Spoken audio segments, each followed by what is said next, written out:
Inside New Orleans Sports with Eric Asher is underwritten by... At Villeries Florist, we deliver the magic of flowers 7 days a week to the North Shore and South Shore in the New Orleans area. Whether it's for birthday parties, baby celebrations, Villeries provides colorful floral displays for all.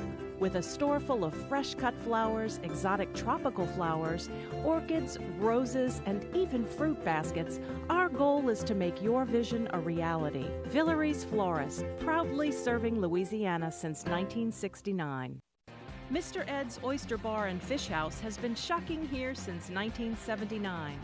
Located at 3117 21st Street in Metairie, Mr. Ed's Oyster Bar and Fish House offers raw, fried, and grilled oysters, as well as a range of Cajun and Creole dishes. Enjoy a dozen with a smile.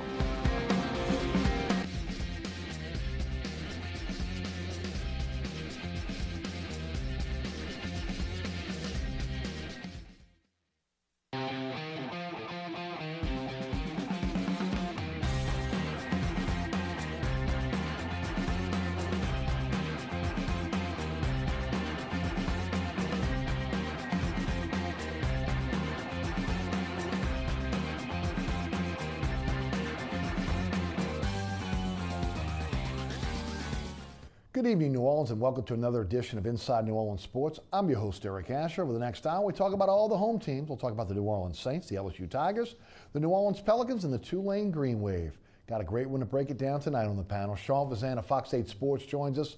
Sean, welcome to the show as always. Thanks so much for coming down tonight. Great for being here. Great to be here. Excuse me. Always good to be back. Let the folks know a little bit about what you guys are involved in. Fox 8 every single night.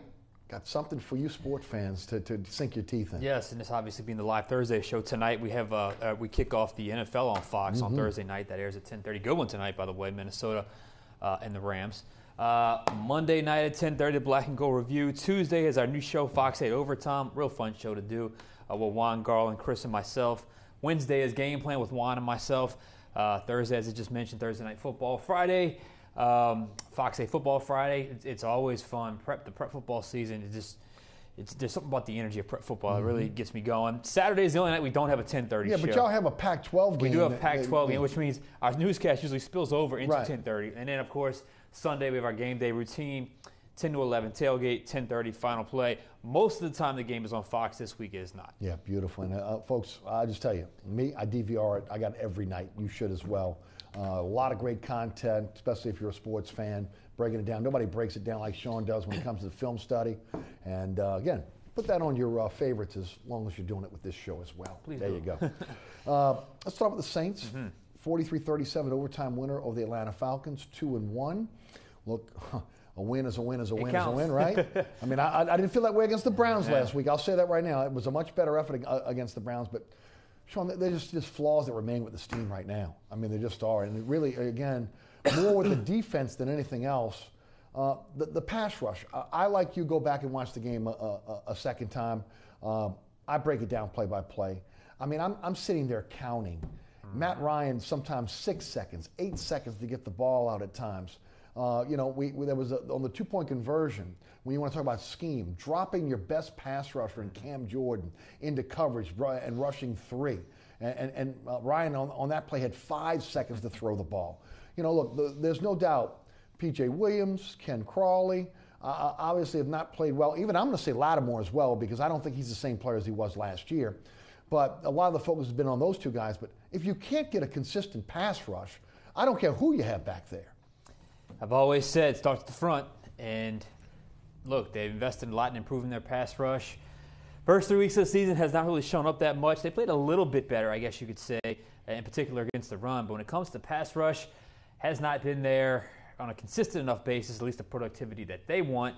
And when you have a huge hole on the back end and a subpar pass rush, that's a recipe for allowing, 78 points in 2 division games? Wow. I mean... And the explosive plays as well, right? The explosive plays is just, look, you can have the best, they've made a lot of this run defense thing right now. But look, if you guard the front door, that's great. But you got a huge hole in the side of your house, everybody's going to come in that way. So it's like, I mean, you got to, if you got to plug up the hole, Yes. frankly. And if there's you're number one in run defense, but you're 30th against the pass, that's too much of a disparity for me. So I'm not throwing a parade for it yet, as I said last night on Game Plan, and they've still allowed 78 points at two divisional games, and probably should have allowed somewhere around 28 to or 26 to the Browns if you count the missed extra points and field goals. So I just think at this point, somehow, some way, you tweak your coverage, you tweak your concepts, you blitz more, whatever the case may be, you've got to plug up the hole in the back end because you're not going to win if you got to score 40 points a game to win. Now, we know that. That's been proven here in New Orleans. You've been 1-1 basically with those two types of games. It's gonna play out the way the entire season. And Sean, I think the number one ranking against the run is fool's goal. Absolute fool's goal here. I mean, again, teams don't have to run against this team. and as you guys mentioned, I'm not sure what show it was, but as you're saying it, I'm thinking it. It's not like they've gone against top backs. Right. That'll change this week. Oh, they'll go against one this week. You'll see my film study this week on Saquon Barkley. It's rare that I come away with like a wow. He has got it. I mean, that guy has got everything you want in the back. Vision, patience, quickness, make a miss, that extra gear in the open field. Oh, by the way, they split him out like Alvin Kamara. I watched the route. The pass didn't go his way. But, I mean, it's Tyrann Mathieu on him. He blew right past him. Wow. So he's not just a check down, curl flat kind of running back. He can run receiver routes. He's dynamic with the ball in his hand. So that'll all change this week because now you got to really game plan a running back. And, oh, by the way, OBJ was the best run after catch guy in the NFL, and Sterling Shepard. And Eli Manning is certainly he's been up and down his entire career, but he's got the top end. He's got enough talent to make you pay if a guy's open. Staying with the secondary for a moment, don't see a lot of bump and run out of this team right now. A lot of cushion for the receivers. And look, I think the opposing team is seeing this, and they're cutting off these routes. Look, if I can get 6-7 yards, I'm going to get 6 or 7 yards, and that's what we're seeing in a lot of cases, whether it's Crawley, whether it's P.J. Williams, or in some cases, again, Lattimore. What we saw last year was, on one side you'd have bump and run coverage. On the other side, obviously, you'd come off a little bit. This year, we're seeing both corners drop off. And you're still getting explosive plays. And they're still blowing by you. So, what would you rather, a 7-yard completion or an 80-yard completion? Exactly. But now they're getting both. The P.J. Williams first touchdown, Calvin Ridley over P.J. Williams, was an absolute disaster. Deuce and I was talking about this. He is playing off, giving up the short route, and he bites on the double move. That's the route you're giving up. That's the route you're saying, you can complete that on me if you want. And he still jumps it, Ridley just jukes him and gets to the end zone. And then when he tried to jam the second one, he completely missed the jam. Free outside release for Calvin Ridley up the field. Matt Ryan saw it immediately. Why you wouldn't shade a safety over to a guy at struggling side, I have no idea. But still, look, so they're playing off, they're giving up big plays. They're playing tight, they're giving up big plays. At some point, somebody has to galvanize this group and play better. Right. We'll get into Lattimore in a minute. But what about the safeties? Coleman was brought in to be the leader and stabilize the safety position. He has not done that. Marcus Williams coming off a fantastic season. Bad last play, but a fantastic season nevertheless. One pick. Of course, give credit to Coleman on that pick because he's the guy that disrupted Tyrod Taylor on that play. But, I mean, the safety's job is not to allow someone to get behind them. They're the last line of defense, and guys are blowing by. Not understanding what concept you're in, what your responsibility is in that defensive backfield. We're still seeing busts today. I mean, the safeties have also been a problem. Everybody wants to focus on Crawley and P.J. Williams, but you got to, again, hands are dirty with the safeties and also Lattimore. We'll get into him in a minute. I agree. I think the entire secondary can play better. When I saw the snap count for Kurt Coleman, I saw 29% of the snaps. I don't remember what the exact number was. And I'm starting to question whether or not what he does well is what Dennis Allen wants, because he's a cover 2 safety. Mm-hmm. He's a deep half safety. He's not a box safety. He's not a, sure, you can mix and match and do it at times, but he's always played the cover 2 in Carolina, and they don't do much of that. Maybe they should with the Saints, frankly, with the deep ball that they're having trouble guarding. But, yeah, I do think Marcus Williams, I mean, look, he had the big pick, but, I mean, he got beaten game 1 as well. Von Bell has always been he's always been a little subpar when it comes to pass coverage. He's good, decent run support. But I think they can all play better, including Marshawn Lattimore. But there's nobody on the street waiting right now saying, hey, come sign me. I got your problem solved. Whether PJ or whether it's Ken Crawley. And I still think it's Ken Crawley because he's at least shown on tape that he's capable. I agree with you. Okay, PJ has not. No. So, but he's a better slot guy than he is on the outside. Perhaps, and maybe that's a better fit for him. But Ken Crawley has shown he is capable, and he has just regressed. Is it possible, knowing now you're in a bit of a desperate situation, look, man, we need you now. Maybe that works, maybe it doesn't, because even his rookie year as an undrafted free agent, he was never this far out of position on plays. And speaking of desperation and nobody on the street, pardon me, the Saints front office has to take a little bit of a liability on this. Pardon me. Jamerson. That's the guy. Houston Texans. Moore, again, with the Giants. I always thought he was going to be a practice squad guy. Marcus Williams, the other Marcus Williams, the veteran with the Tampa Bay Buccaneers. You let Nate Stupar go early. Again, a special teams guy and a guy that played well at linebacker for you. He was better linebacker than he got credit for. Absolutely. He gets scooped up by the Giants, by the way. And then you're in a pickle, and you have to bring in Vince Spiegel off the practice squad because you got an injury with Manti Te'o. Oh, by the way, you let Arthur Millette go. He's now been picked up by the Indianapolis Colts. What is the biggest issue that you have on this roster right now? It's in flux. It is the secondary, and you're going to put Arthur Millette on the street? Look, again, they made some great moves over the last few years. These are head scratchers. Okay, these are letting all these corners go, and then now you're in a position where you're searching for corners. That's roster evaluation. All those guys, Natrell Jamerson is the one that I watched, and I said, this is a legitimate reserve cornerback in the NFL. Can play, can give you quality snaps, can play a little special teams. He's got a spot on this roster, and they basically picked PJ over him. Arthur Millette, I know that he got in a little bit of the doghouse with those penalties in the first couple weeks of the season. I think it was the first week of the season, was down for week 2, cut by week 3, Indianapolis by week 4. You'd sure like to have him right now as a nickel.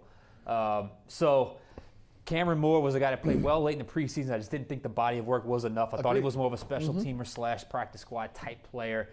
So they got to look in the mirror here. I mean, these were personnel moves that they made that now kind of circling back real quick now, and it's kind of bitten you a little bit. But in saying all that, it's much better to have these problems while you sit at 2-1 as opposed to 0-3 or 1-2 right now, which is what we've seen the last 4 years. There's been a buy-in, not just from the public, not just from the media, but there was a buy-in within that organization saying that they were close to a Super Bowl. Oh yeah, right. Prove them right. Oh yeah.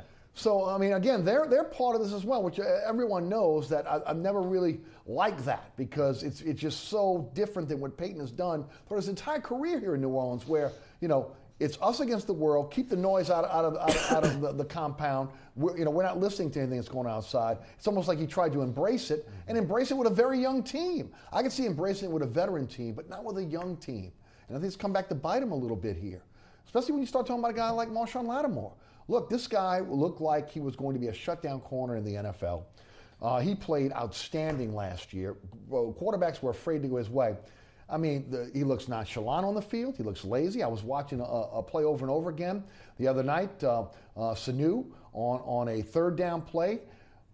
Lattimore's fixing his chin strap at the snap, and Sanu blows right by him. Big play on the I think it was on the touchdown with Ridley. There was a pick route with P.J. Williams and Lattimore, and neither guy know. Look, that's elementary on who is your responsibility on a pick route, right? Switch right here, you got him. Exactly, no doubt. And Lattimore is lost there. He has digressed as a player, and the reason why the spotlight is not on him is because the guys on the other side of him have been so bad. But again, he's been nothing to write home about up to this point. He's gone from first week was terrible, worst game of his career. A little bit better in week 2 to marginally better in week 3. But there's so much more there. I mean, you got to, and this, I've said it many times on your show, Eric, this defense needs 2 things to happen. Cam Jordan to rush the passer, and Marshawn Lattimore to be a shutdown corner. This defense cannot function if those two things are not happening, because now Dennis Allen cannot call the game he wants to call if that's not happening. True. So Marshawn Lattimore, I don't know, and he's got a little bit of that in his personality, a little bit of a nonchalance is the right word, whatever. Let's call it laid back, whatever. That's fine. You can be that way, but when it's time to play, it's time to play. So I agree with you. The hole on the other side is so big. Over the last 2 weeks, we've kind of not looked at his way, but there's certainly a lot better football for him to play. Absolutely. For the season coming. And look, if he, you were counting on that. You figured that's why you're proving him right, because I got the defensive rookie of the year. He's got the side of the field locked down. He tilts the field. Right. I mean, right. And he hasn't. He has not. He has not done it this season. And a lot of the focus on the other side, but again, the focus has to be there as well, because eventually quarterback's going to figure out, I can go either way at this point. Now, we've seen him do it, so he can do it. I don't know what the issue is here. Well, we'll find out this week, because OBJ is no slouch. Oh, no. And if you think, even if you give him a 2-yard slant to OBJ, he can turn it for 7. He's the best run after catch guy in the NFL. I mean, I've never seen a guy turn a slant to a 70-yard touchdown like him. And guess what? That is the Achilles heel for Lattimore, is the slant. Running a guy across the field on him. Okay, he doesn't have the ability to keep up.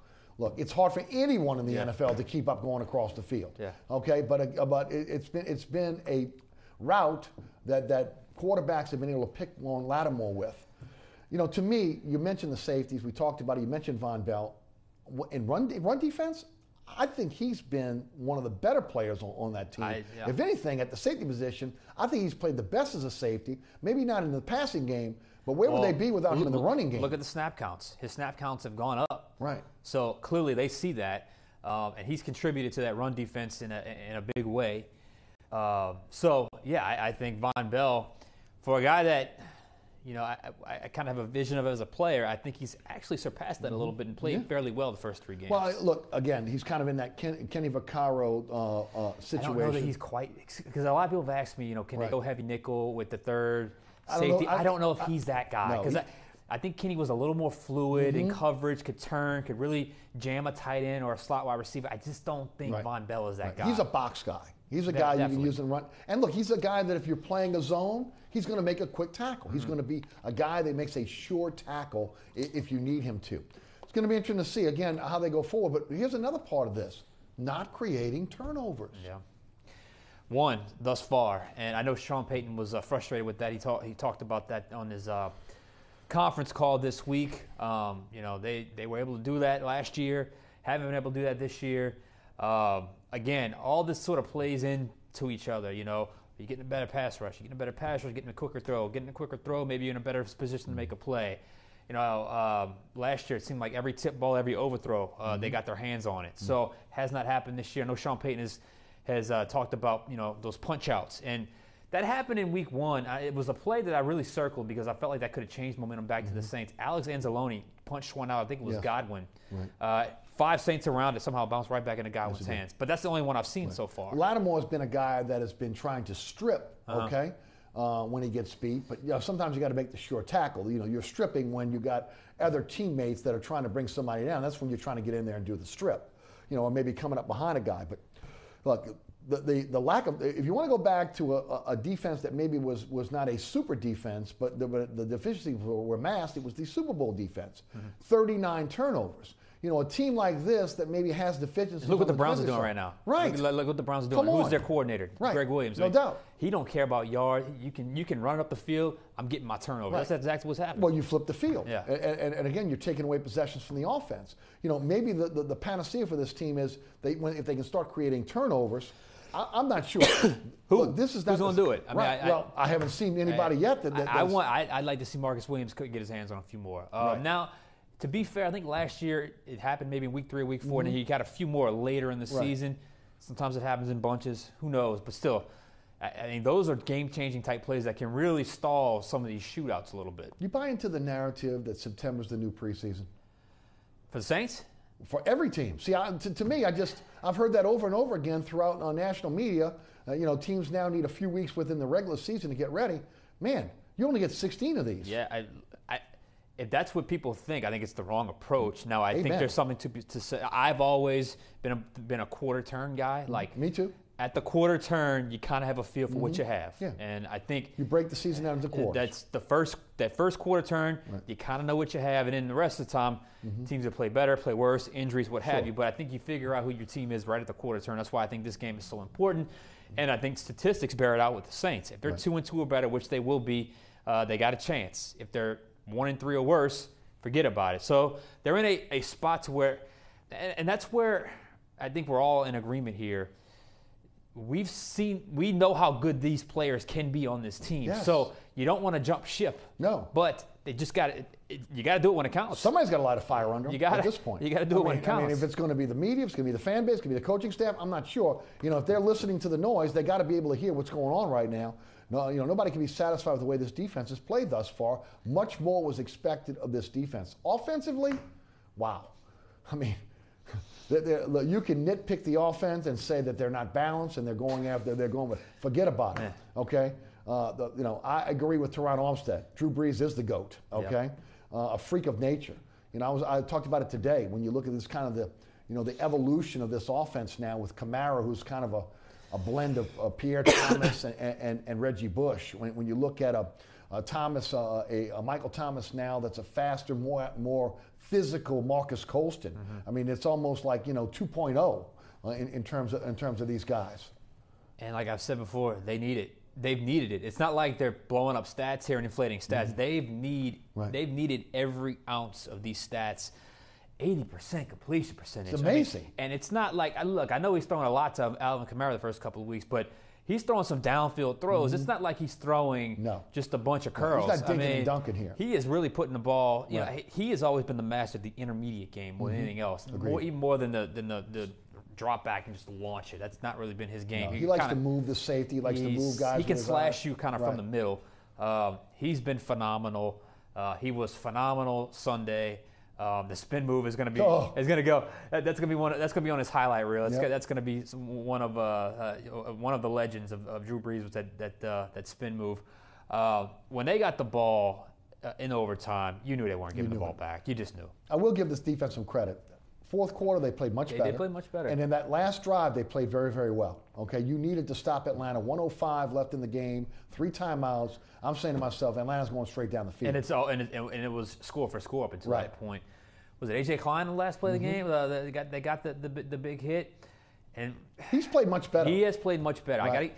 I think the linebackers against the run have played better. Absolutely, they're reading the plays better. They're shooting gaps better. But again, it's hard to stand up and clap when you have such an issue in the passing game. So on that play, though, it did look like there was a wide open receiver for Atlanta at that point. So look, they got the win. They got out of Atlanta with 2-1. That's all that matters. And it's sweet because it was Atlanta. For every Saints fan that's out there, there's no doubt about that. Offensive line, for the most part, even with the injuries, have looked okay.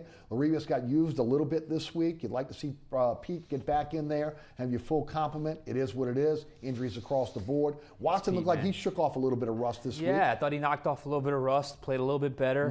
Because I've been kind of, we need to see something out of 82 in this tight end group right now. And I think he knocked off the rust, played about what you would expect out of Ben Watson for that game. And then just going back to the offensive line issue, and Pete got to get healthy, but he's got to. Just the NFL, it's a tough man's game. Right. Sometimes you gotta tough it out. You gotta tough it out. Sometimes you gotta tough it out. I'm just gonna leave it at that. And I would agree with you there. You can't keep. You can't keep. When a he wasn't listed on. He didn't have a game status, so it means he was a full go to play, and then all of a sudden, he's not. He's on the injury. He's got to be on the field. Yeah. This is a different offense when he's there, especially in the running game. You pointed that out last year when you broke him down. His ability to get downfield, again, these pancake blocks in the screen game and the running game. He needs to be on the field for this team. He needs to be on the field, and I'm really curious. Just in regards to running game, linemen, and Alvin Kamara, because they've used him even more than I thought they would. Right. And I'm here to tell you, Eric, I was in the locker room. He was leaving as we were coming in, and we were able to kind of talk him all to come back in, and you could just tell the look. I've never seen that look in his eye. Like he was done. Right. He was gassed. I mean, he had 34 touches if you include the 3 punt returns.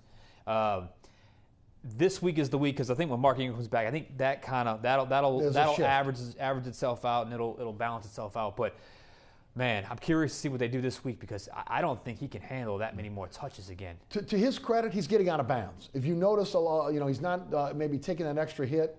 There's a few plays where, again, he's catching the ball, he's got the ball, and he's getting out of bounds. He's not taking an extra hit, but you're right. Look, I tweeted about this during the game. When he went back to take a punt return, I'm like saying, well, any thought of trying to be able to keep this guy's touches down just went out the window when he was returning punts. Now, they signed Brandon Tate back this week. Good move. Really good move on their part, because that's going to help them there. Big loss when it comes right now to Patrick Robinson. I don't want to glaze over that. You know, a lot of people glaze over it because again, you're thinking, well, it's Patrick Robinson. Well, again, if there were one guy that you could say played pretty steady with everything falling around him, it's been Patrick Robinson this year. Haven't seen a slot receiver really go off in a game. There's a reason for that. I thought he played well. I thought he was the only defender that had a decent game against Tampa. I thought he's played well the first 3 games of the season. Thought it was a high ankle sprain, ended up breaking his ankle, and I was told he ain't coming back. I mean, it's highly, highly unlikely. He's out for the rest of the season. So that's a huge blow for a guy you spent money on that you were expecting to be a really good contributor, and he has been. So secondary getting weaker is it's certainly not good timing for that.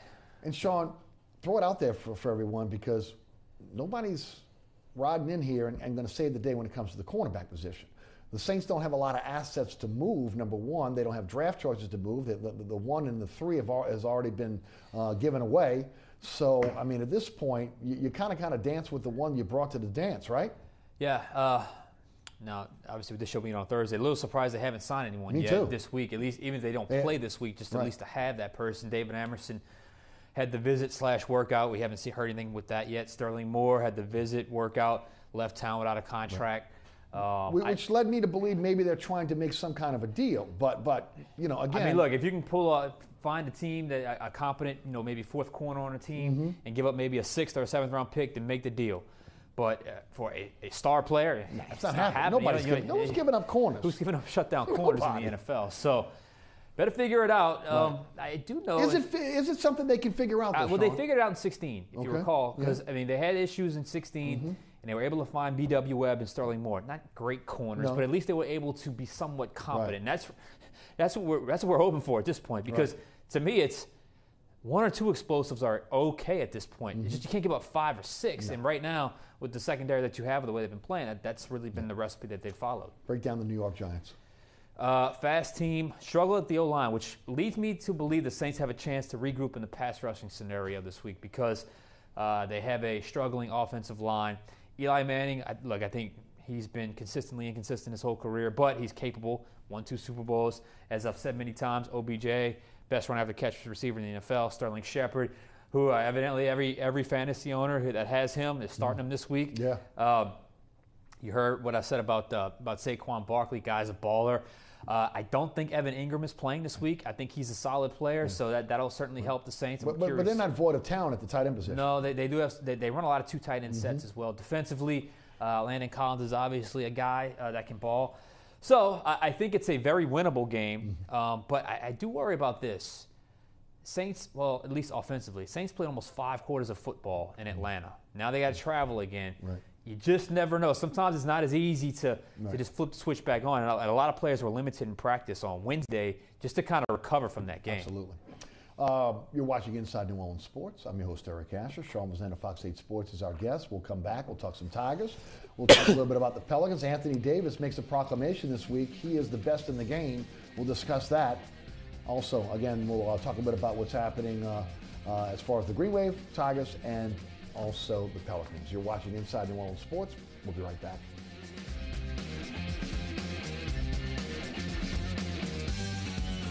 Burkhart's Air Conditioning, Heating, and Refrigeration has been family-owned and operated since 1989. Burkhart has energy-efficient solutions and offers brands such as Mitsubishi ductless AC units and Amana, the only manufacturer with a lifetime unit replacement warranty. Burkhart's offers maintenance bundle packages that include servicing your AC, generator, and tankless water heater. For more information on the services Burkhart's provides, visit acpromise.com. Burkhart's Air Conditioning, Heating, and Refrigeration, providing comfort for life.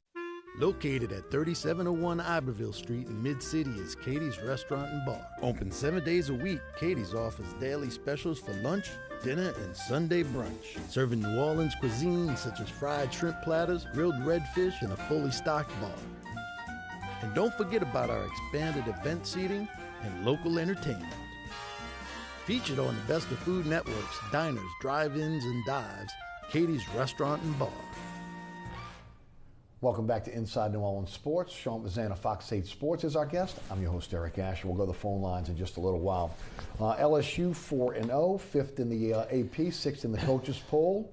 Win over Louisiana Tech. But some are saying that you shouldn't let Louisiana Tech back in the game. I think we talked about it on the Racial Classic sandwich game for LSU. It is what it is. If we're talking about the way LSU's winning, right, I think we're doing okay because they were not thought to be 4-0 at this point. Agreed. So agreed. If you're complaining about the style victories, style points against La Tech and SLU, yeah, you can save those complaints because 4-0 is 4-0. And look, you beat two top teams in the first 3 weeks. Yeah. And hadn't been done since 1976. Right. So, I mean, you got to give credit where credit's due. Now, you're getting into the meat of the SEC. It's about to be a gauntlet now. Right. There's no doubt. And look, Ole Miss, very, very good offense, not a very good defense. Oh, I think that's putting it lightly. Yeah, not a very good defense. Trying to be nice here for the few Ole Miss fans that are out there. Joe Burrow, your thoughts so far? Efficient at times. I would say he makes good decisions. I think he's got a pretty good handle of the game pre-snap and post-snap. I think he's a good runner, an effective runner. I think the best thing about him, other than that fumble, I think he hasn't turned the ball over in terms of interceptions. I think he's a steady hand at the game's most important position. Even I would say a little bit better than Etling. I want to believe he's going to be an all SEC type performer. I don't think he's there yet. But remember, he arrived in, was it August? Yeah. So he's still working through this. So I think he's a good player. I think he's very good at throwing those in breaking routes, which a lot of look at Etling last year. It just didn't happen. I mean, it was but within 5 yards of the line of scrimmage or a deep ball. So those intermediate routes, I think he's good at that, accurate. And look, I know a lot of people have made a lot about his completion percentage. I get it. I think he's missed some throws. I think he's made some throws that have been dropped. But I go back to Auburn. I don't care what your completion percentage was. When the game was on the line, I mean, that throw to Derek Dillon, stones. Yes. I mean, 4 guys around, no threaded doubt. it beautifully, absolute stones. So I think LSU is better for having Joe Burrow than not. I would definitely agree. Big question going into SEC play is Nick Brissett, Clyde Edwards-Helaire. They tore up Louisiana Tech last week. Can they consistently run as they did against Tech against the SEC gauntlet that's in front of them? I think they can this week because I don't think – I feel for Crime Dog, the Ole Miss defensive coordinator, Wesley McGriff, former Saints defense secondary coach. I think they can this week, and I think they've been able to do that for a few years against Ole Miss. I think Brissett has emerged as a legitimate number 1 SEC back. Is he as good as Darius Geis? No. Is he as good as Leonard Fournette? No.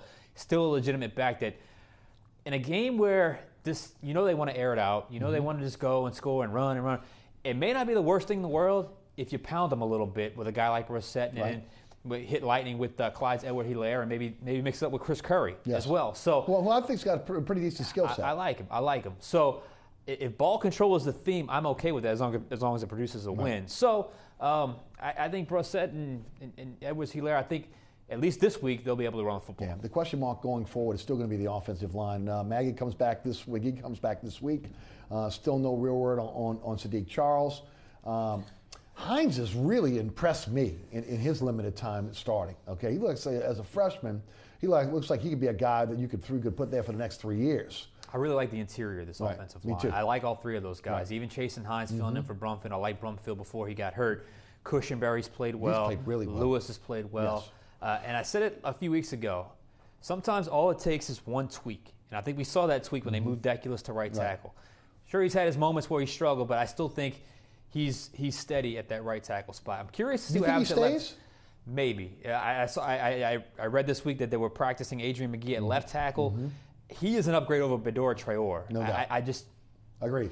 as much as I want to believe in Badera Traore, I just don't. No. So the jump from junior college to the SEC has been too big. For him, it's just been too big. And a game was it the SLU game, Deculus played left tackle, and it was McGee at right tackle. So I think those two guys on the field with those other three, given the injuries, is the best 5 you have for LSU. What about the wide receiver position? Criticized for dropping too many balls.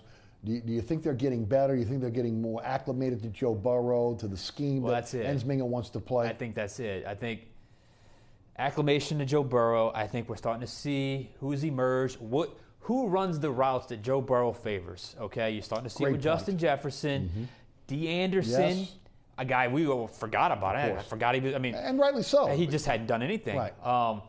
I think Jamar Chase has got a high ceiling. I think he'll steadily get in. Stephon Sullivan has made some plays. Now, a guy like Jonathan Giles has been a little disappointing, in my opinion. I know Derek Dillon made the big play against Auburn. Hopefully he can get back in the mix. But I think those receivers are starting to emerge, and I think it's really about the chemistry with Joe Burrow, what Joe Burrow does well, what those guys do well, who complements each other the best. I don't want to nitpick the defense because the defense is going to carry this team, but the pass rush has to be there. They were not consistent with the pass rush against Louisiana Tech. I think you give them a little bit of a pass there. But as they get into the meat of this SEC schedule, they've got to be able to be dominant and disruptive up front. Yeah, and I don't know if it's going to happen because there is no other Caleb Von Chason on this roster. He was, without question, the best player I saw all spring. When he went down, they got depth, but, those guys are second and third string for a reason. I think you'll probably see a little more of divinity on the opposite edge, maybe blitzing, maybe run that cheetah package that they like to run. Yes. 4 true linebackers on the field with 2 down linemen. I do like the player Rashard Lawrence. I think he's a player. I really like Fehoko as well. And if Aranda can time his blitz correctly, which he's done at times, I think you can survive a pass rush, but it's not going to be top end because that's going to have to be replacing Chason's going to have to come by committee. I really like when Devin White does that delay blitz up the middle. I think he's excellent at that. So it's going to have to come like that. It's not going to be one guy dominating. I don't think it's going to happen that way. The linebacker core looks pretty solid for the most part. In the defensive backfield, teams are not going to throw at Greedy Williams. So because Fulton and Joseph don't have a lot of experience, they're going to go at them. Those guys got to grow up very, very quickly. They're getting there. I know there have been some inconsistencies with both those players, but they haven't played a whole lot of football, frankly, over the last couple of years. So I thought cornerback was the biggest vulnerability. I think it's to the point now where they're at least competent and steady there, solid. I agree with you. They're going to go away from Greedy. So those guys are going to have opportunities to make plays. You just got to do it. Greg McMahon was much maligned here in New Orleans, and rightly so, because the special teams were really not that great here with the New Orleans Saints. But he has been masterful at LSU, what he's done with the special teams. And we're not talking about, just importing a guy like Tracy in, what Von Rosenberg has been able to do in terms of his punt, what Atkins has been able to do in terms of kickoff. We're talking about the coverage teams as well. As a whole, the special teams are so much better than what we've seen with LSU for a long time. Like a little organization. Last year, you had 4 coaches splitting time. So you do your duties on defense or offense. Okay, let me fit in special teams. They had no continuity, no organization, and they just were a mess. So little organization goes a long way. I thought Greg McMahon was okay when he was here. I think the Saints special teams woes were well documented. But when you go from chaos to stability in terms of just sheer organization in the meeting room, it makes the world of difference. And you got some talent with Cole Tracy, got some talent with Avery Atkins. Obviously, Von Rosenberg. Even they used the pooch punter with Roden. Right. So we'd like to see a little bit more out of the return game. We'll see. Yeah. But then maybe Kirkland may be back there. It could happen. Possibly. That's nitpicking a little bit. Right. But I think from where they were last year, which was a D+, C-, to an A+. No, I think you're being kind with the D+. I think you're being very kind. Yeah. He must be. I'm grading on a curve. He's grading on a big curve. Let's talk coaching, because Ensminger was lambasted in the offseason. Ed Ogeron was being shown the door before the season started. You got to like what both guys have done. Hey, said it when it happened, tweeted it out, got a lot of flack for it. I was okay with the hire of Steve Ensminger because it wasn't what he did or how he recruited. When he did those 8 games, whatever it was, his rhythm as a play caller, you could feel it. and it was so different than what we had seen with Cam Cameron at that point and Les Miles. You can feel him get that rhythm. And I felt like Matt Canada, it's a unique offense, and it's hard to prepare for it, but I think at times it almost out-tricked your own players here. So I like what Steve Ensminger wants to do. Love his personnel packages, the way he mixes them up. Love the mix-up of shotgun and under center. They seem to utilize their skill position players well. Even feels like when they go power, it's the right time for it. So I love what Ensminger's done. And look, I've made the point about Orgeron. Erase his name for a second. 25 games as a coach, 19-6. Would you take that? Come on. Would you take that? Come on. And because it's at Orgeron, everybody wants to have an asterisk. The bottom line is he's done well. Right. I mean, people just need to get over this and just say, yes, he is our coach. We're all in with this guy. Give this guy a fair chance to succeed because he's done nothing to screw it up. No, I have to 100% agree. And I was not in favor of the hire, okay? I wanted Jimbo Fisher. That's been well documented. Well, he was my top choice too, but when it was clear he wasn't coming. And look, you cannot knock what has happened up to this point. Look, they're 5th in the nation. Who would have? I know. Show me a Tiger fan. Let's just pause the tape for a second. 5th in the country. Come on. Number 5 in the country. Very good opportunity. I'm not going to get ahead of myself, but they have a very good chance to have a 5-0 September. People were talking 2-3, 3-2, whatever. Here they are. So he gets the most out of his players on game day, and I think there's something to be said for that. And I do think he has delegated, but he's delegating to guys he trusts. Yes, right. So I've all speak for themselves. I've said on the radio show, you cannot blame a coach for going with coaches that they trust, that they believe have their back, that they trust, especially if you're going to be delegating, okay? And as I've said on the radio show, if he's going to go down, let him go down with his guys. Nothing wrong with that. Peyton has done the same thing. Peyton maybe held on to assistant coaches for too long, and the voices got stale. But at the end of the day, again, you had to at least give him a chance to have his guys. That's like with Dennis Allen right now. He has to have a chance to have his guy on the defensive side of the ball. Of course, we'll see how long that lasts and how long he's going to be patient with him. On the other side, Dave Aranda. The thing that I love about Dave Aranda the most and just I marvel at is his ability to adjust on the fly. Yeah, he really does. He is like a mad scientist. He just comes up with stuff very quickly. Game plans pretty well. Adjust to. I mean, look, when an LSU defensive player goes down, it's generally a stud player. It's not like it's a scrub player. So he has to adjust on the fly. He's done that. It's hard for me to say a coordinator is worth every penny when he's north of $2 million, but still, he's worth every penny. Even if he's north of $2 million, I just don't know where this team would be without him. And obviously, LSU's lucky to have him. And look, it's about to get tougher here. We all know that. Oh, that's no doubt. But September was still tough. Yes. You had 2, cupcake games in the middle there, but you're going to have 3 tough, legitimate opponents here. So, and if you can finish this month out 5-0. I don't see how you can think of anything else other than this has been a great start to the season. Shift gears to the Pelicans. Anthony Davis made a proclamation this week that he is the best. In his eyes, he's the best in the NBA. Look, for me, and I talked about it on the radio show today, it's the 7th season. Finally.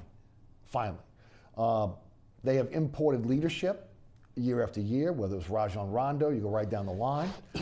They've imported alpha males, Boogie Cousins. This has been Anthony Davis's team, and Anthony Davis has not taken possession of this team since he's been here in New Orleans. We know that he signed with Clutch Sports. There's a lot of talk, that again, this is his exit plan to get out of New Orleans. We'll see. It's hard to turn down 5 years, $230 million, which is what he will be offered the Supermax contract at the end of this season. He's got 2 years left on the deal. If ultimately, as in the NBA, if he does not agree to a deal by this summer, well, then at that point, you've got to cut bait. You've got to be able to get something for him.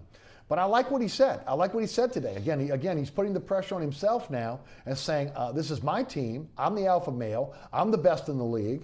In his eyes, he is. But with that comes, again, a tremendous amount of responsibility, Sean. The best in the league, the greatest in the league, they could take a team like they have in New Orleans and get to the Western Conference Finals. They can get to the finals of the NBA. This is not a team that is devoid of talent. It may not be a super team, but if you remember, if you want to go through the Michael Jordans of the world, the Larry Birds, you want to go to Jabbar, you want to go to Kobe, you want to go to Shaq, all these guys that were among the best in the league, they were able to take teams that in some cases might have been substandard and take them to the playoffs. In some cases, you had super teams back then, but those super teams were put together by general managers. They weren't, players colluding and putting super teams together and maybe, again, taking these 1 or 2 year deals so they can make it fit under the cap. To me now, this is a line in the sand, not for the organization and the city, but this tells me Anthony Davis is now telling everyone, I'm the best. Well, now you have to prove you're the best. Now you got to take this team to the next level. If you are truly the best, that's what the greatest do in their sport. 100% agree. And he's a top 5 talent. If he thinks he's the best, hey, I think a lot of his peers would say he's in the top 3 or 4. Take this team on your shoulders. Guys, follow me. I'm not just going to be the best player. I'm going to be the leader. I'm going to be the face. I'm going to be the voice. Follow me, and I will take us to the promised land. Demand the basketball. Got to do it. How many times has he, again, deferred? Yeah, it's time. Demand the ball. Look, I'm going to be here. The ball comes to me. Okay, don't pass off on a last-second shot. Yeah. Okay. Again, you're the man. You got to act like the man now. If you want the belt, you got to wear the belt. I'm curious how this Pelicans team flows because we cannot ignore the finish to last season. Right. Once Cousins went down, added some players. If Elfrid Payton can turn out to be a good player, I think he'll be a better fit than maybe people realize. I agree. I like the Randall, Nico a full year. So and Jahlil Okafor, again, just on what I've seen, lost a lot of weight. Yes, and could be a low risk, high reward. No doubt about player. it. So I think everyone you've got you just named is a lottery here. pick. Everyone you just named is a former lottery pick. So do it. And high lottery pick. We're not talking about 13. We're talking about top 4, top 3 lottery picks. No doubt. And look, you got, what was it, 6 seed last year or 7? I forget which one, but 6 seed. Yeah. Got to do better than that. 3 and 6. But look, it's gonna be tougher. The Western Conference is tougher. Oh, it is. The guy that truly carries teams is in your conference That's now. right. Take a look at that Cleveland team he took to the finals back. What was it, last year? And then the year they played the Spurs and got swept when he was younger. I mean, he has literally gravitated and putting teams on his back. So that's what AD has to do now. Exactly. But I wanted to say this because we mentioned a little bit on the show. There is a similarity between what he's doing with the agent to what Chris Paul did with the agent. Expound. The last few years of Chris Paul, he totally changed. Mm-hmm. Okay, he became, for lack of a better term, a complete jerk. Yes, a complete jerk. And I remember thinking, this guy's got to be one of the biggest phonies in the NFL, in the NBA. He's this nice guy, but he is a total jerk, and he's forced his way out of town. You could sense it coming with him. Mm-hmm. Hired a new agent, all of a sudden leaking stuff through whoever. I have not seen that with AD. While he has hired a big name agent, dealing with with LeBron's people and all that stuff. Clutch Sports.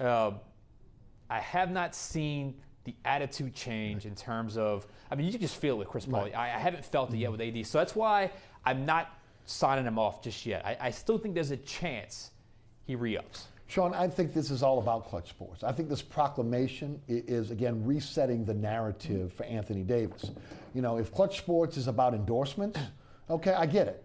Because there is no negotiation with the Pelicans. Yeah, you know what you know. Okay. The parameters are it's set. 5 years, $230 million. We're going to give you everything that we can give you to keep you here. So it's not about negotiation. Now, it could be a negotiation with another team if he decides to leave, and you may need that representation for that, but there is no negotiation with the Pelicans. If you want to reset the narrative because you only have Mobile One as one of your and Red Bull as your sponsorships, well, I get that. But again, remember, Chris Paul left this city with State Farm, and what does he have today? State Farm. Right. Okay, so it's not like going to Los Angeles. Somehow Chris Paul became this Madison Avenue darling. Okay, I mean, it just didn't happen.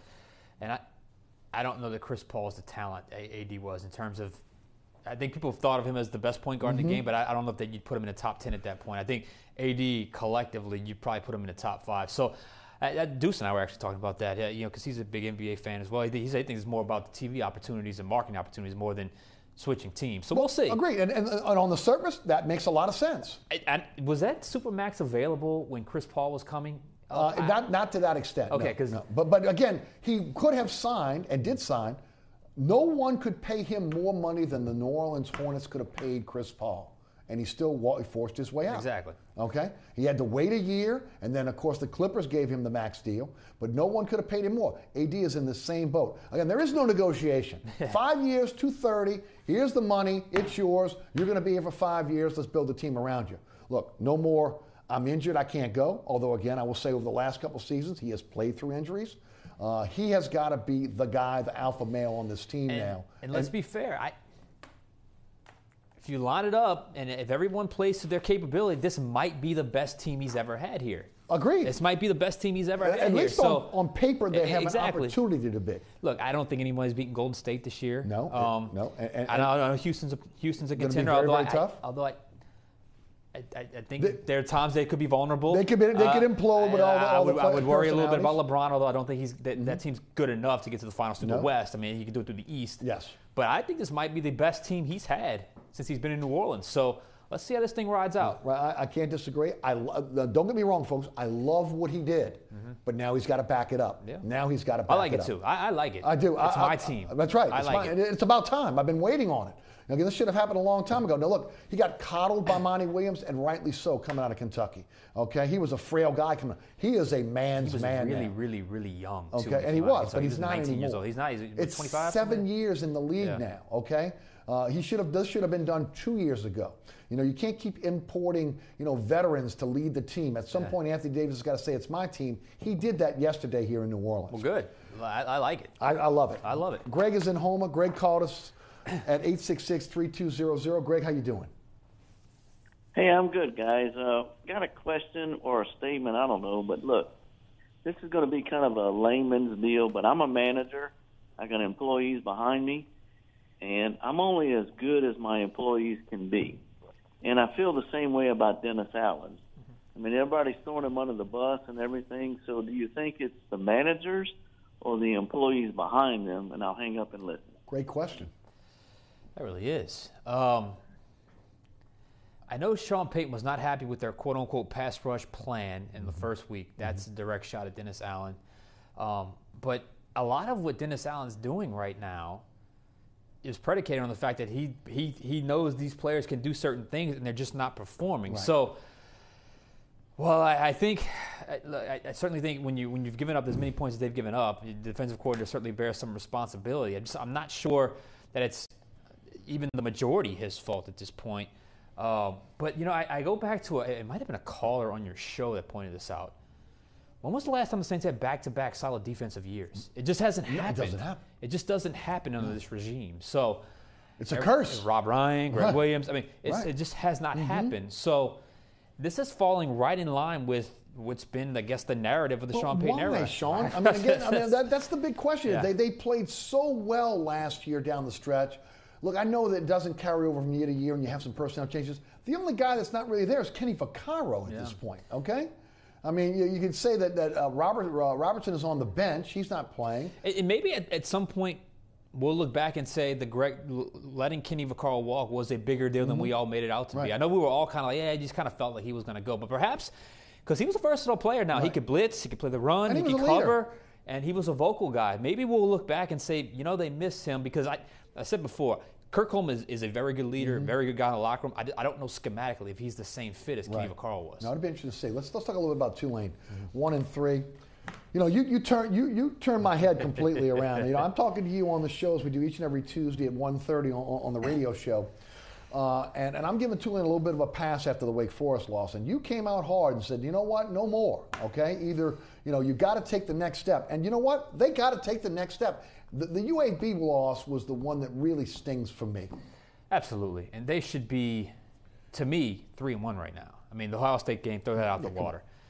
I just felt like the loss to Wake Forest, and it was a tweet that I saw, and it could have been just an innocent tweet from the Tulane football account that was very much of, yeah, we were close, tried hard. And I had my phone, I kind of just do it. I mean, when are we going to hold this team to a standard? Right. I mean, they should want the standard.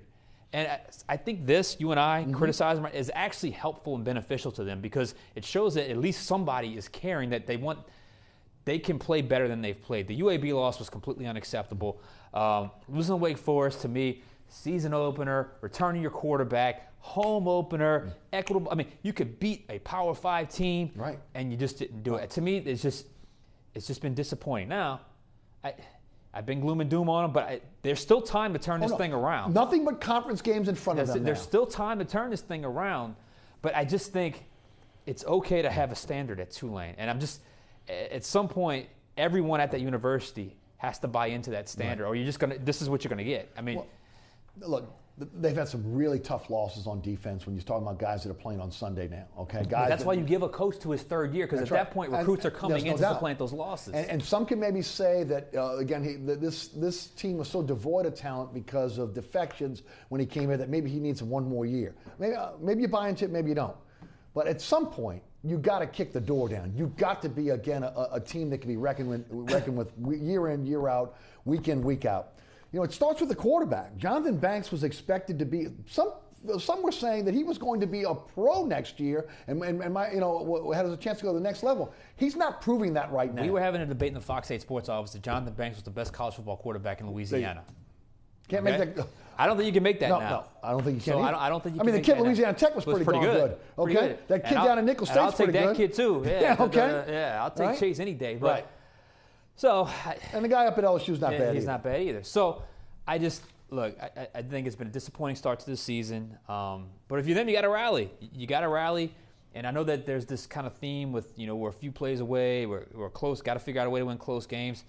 You just got to do it because I just feel like there's more there at Tulane, and I feel like everyone kind of falls into this. Oh well, it's Tulane, so if we lose a tough game, so be it.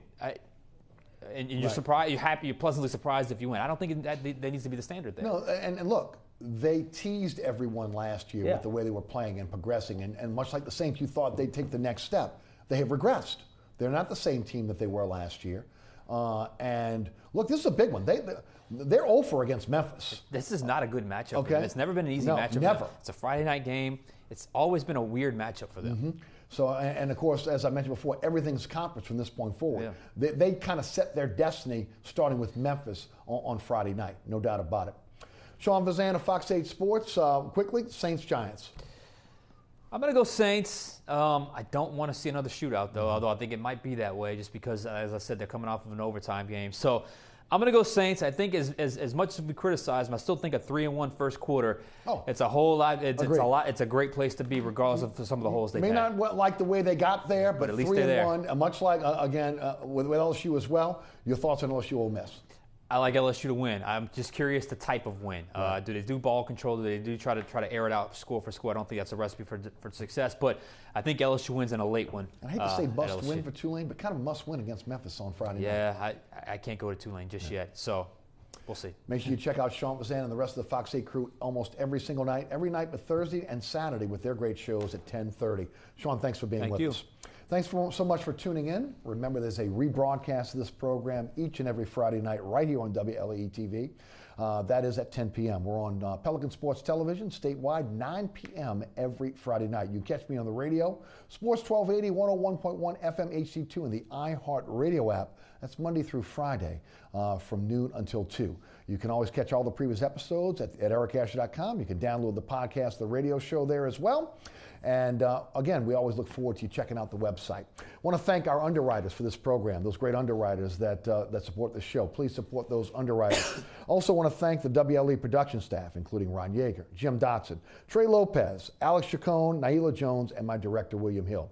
For Sean Fazende, I'm Eric Asher. Thanks so much for watching. We'll see you next week for another edition of Inside New Orleans Sports.